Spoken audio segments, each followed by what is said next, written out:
want to talk a little bit about the experiences of immigration that people have when they come to Canada. Um, Partially, I don't sort of want to sort of drop this into like individual storytelling. I want to talk a little bit about this sort of at a broader level.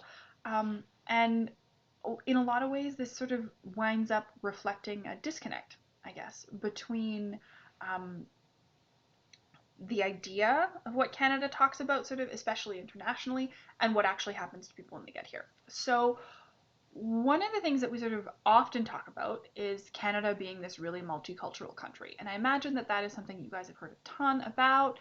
Um, and there's a couple of things that we need to talk about in terms of that, right? First of all, is what does multiculturalism actually mean? When we talk about multiculturalism, does this mean that the majority ethno-cultural group tolerates the existence of other people? Does it mean that they accept them? Or does it mean that they integrate them? And and those are very, very different ideas in terms of all kinds of different things. Usually, we wind up measuring this kind of question, this sort of question about acceptance, through whether or not particular social relationships are acceptable. So, are you comfortable with people from this country, for example, living in your community, working at your company, um, being your neighbor, being your friend, dating your children, any number of those sorts of things. And they sort of have like scales of how close those relationships are. And what you find is that there's a significant difference between the number of people in Canada who are willing to sort of tolerate, like, yes, these people should live in my community, and the number of people who say, I would be happy to be friends with people from this country. In that the levels of tolerance are a lot higher than the levels of people who are saying, like, yeah, I can make that a friendship and that can be valuable. Let alone when we start talking about, like, yeah, I'd be fine if that person dated or married my children.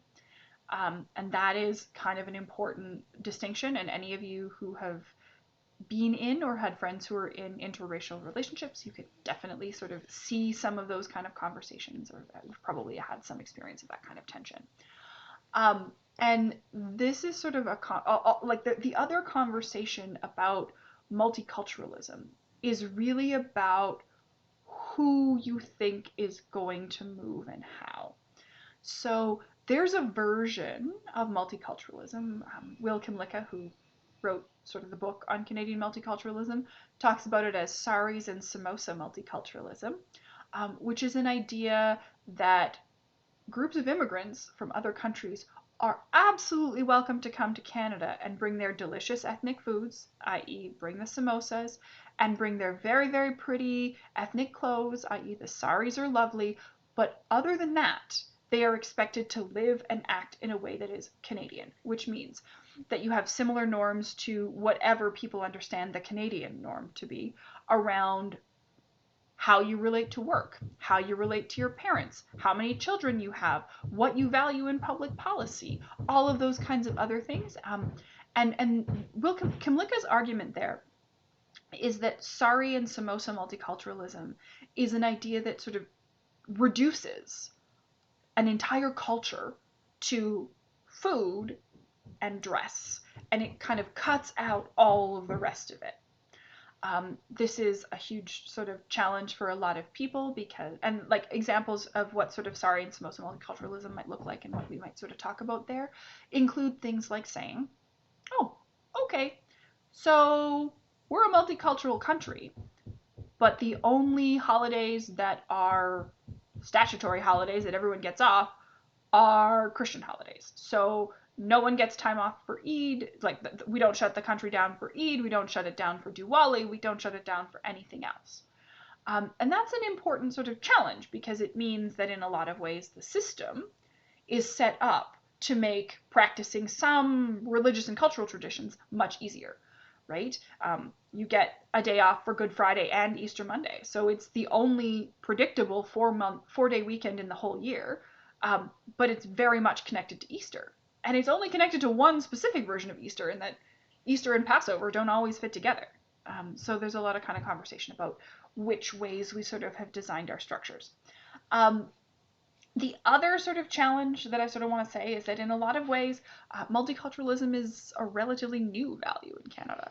We sort of talked about the B&B Commission in the 60s, and the pushback from immigrant communities about sort of talking about bilingualism and biculturalism to sort of say, hey, there are more than two cultures that showed up here, and to sort of say, like, no, there's a ton of people who, don't speak French, but they speak Punjabi, and that they're important in this conversation too. The other sort of broader piece in terms of this idea about an experience of multiculturalism and an experience of immigration to Canada is to ask the question about whether multiculturalism actually is a shared value in Canada.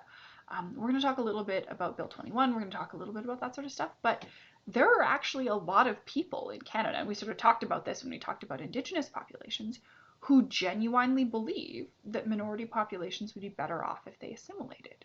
And if they would be better off if they assimilated, then that's not really people who have strong multicultural ideas about the world. They're not sort of really interested in building those sort of long-term collaborations and long-term sort of shared norms where Canadian society adapts as well to sort of groups of immigrants who are coming. There's a version of multiculturalism where we, as Canadians, and I understand that that is a very complicated concept, and everyone who uses that idea is going to use it differently. But there's an idea where Canadians don't have to change, and immigrants who are coming to Canada sort of have to fit themselves into the Canadian system. But there's another view of multiculturalism, and it's actually quite similar in a lot of ways to ideas about reconciliation, where to talk about multiculturalism means that Canadians, again, whatever that means, come to the table with other groups and other cultures in inhabiting the same space and can sort of talk about how do we make it work for both of us, with the understanding that both groups might reasonably need to make changes in order to make that system work. And so there's a question a lot in terms of this idea of multiculturalism around power, in terms of who has it and who is expected to sort of exert it. I have to sort of point out, and this is just a thing that it's irresponsible not to do, Canada has a lot of history of fundamentally racist policies in a lot of different ways. We talked about the head tax. We talked about preferred countries in immigration. We've got a couple of other really explicit examples. So interning Japanese Canadians during the Second World War and selling off all of their property, example of a racist policy. We can also talk about things like residential schools and also the 60s scoop. I'm not going to dig into those sort of in great detail today, but that's, again, if you want to do that, you can do that in our discussion board threads. And those are sort of overt examples of racism, but we also have a lot of like covert examples of racism that exist in policy that are still really, really important in terms of how people actually live their lives in Canada, especially as racialized people. I will not claim to be an expert in this, but I will give you a very brief introduction because these questions and these experiences are important. And if you are interested, you should really go read Marginalized Voices on their own experiences because that's sort of a better way of doing this. So we talked a little bit about the potential for the immigration point system as it stands now to carry an inherent bias, to carry a racial preference, right? When we talk about the sort of question about who has post-secondary education in South Africa, who has post-secondary education in many colonial countries, it's largely like, yeah, the white people who live there get more post-secondary education. So even if we're talking about that kind of piece, that sort of policy is a really important one.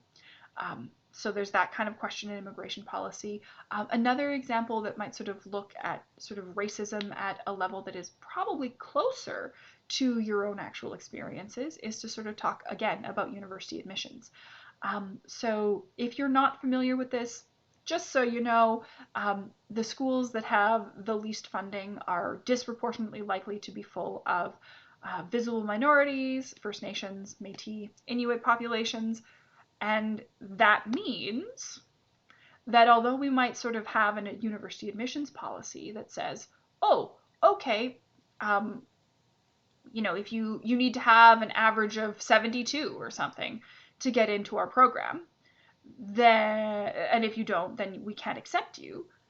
But if you don't account for the quality of the secondary school, right? If you went through your social studies class, for example, in a classroom of 22 people, with a teacher who had enough prep blocks and enough books to prepare and teach that class appropriately, and your school had access to all kinds of time and spaces, so while you were sitting in that classroom, you were not freezing or boiling, chances are pretty good that you're going to be able to get that 72 in social studies if that's something that's important to you.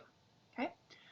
On the other hand, in schools with disproportionately minority populations, you might have a class size that is much larger. So you might have a class size of up to 40. You are likely to have a teacher who is less well prepared because they have grading to do for 40 students, not for 25. The room might not be as well set up, so there might not be enough desks, not be enough books. Questions like, is this building insulated appropriately to keep students warm? Or are you wearing your winter coat in class? Those things, I mean, even sort of like a purely mechanical level, if there are 42 students in the class, it's harder to concentrate because there are 42 potential people who are making noise, and making it harder for you to learn. And that's sort of before you deal with, hey, does everyone actually have a book? How prepared is this teacher, and that kind of thing? How much support do these students have at home in terms of making sure that they get additional resources so they come to class asking great questions and sort of being able to fill in details? All of those things are really important. And if you have disadvantages on all of those things, getting that same 72 in your social studies exam, especially when half your mark is your diploma exam, or at least it was when I was sort of graduating, that makes it way more difficult for you to do that. And if we have a university admission policy, for example, that says 72 is the number, then like the two 72s are not the same. And that if you got a 72 in the classroom of 42 students, if we put you in the classroom of 25, you'd probably have a 90. Because of the amount of work that you're sort of doing. So those experiences of racism are a really important one. I do sort of want to point out a couple of things. We'll get into sort of some racialized dynamics in this conversation, but there are examples and experiences of racism that many people experience in Canada to this day. I have a good friend who is Black, and she sort of talks about walking around her neighborhood and getting stares from white people going, you can't possibly belong here, as though she can't walk on the sidewalks of her own neighborhood because her skin is the wrong color.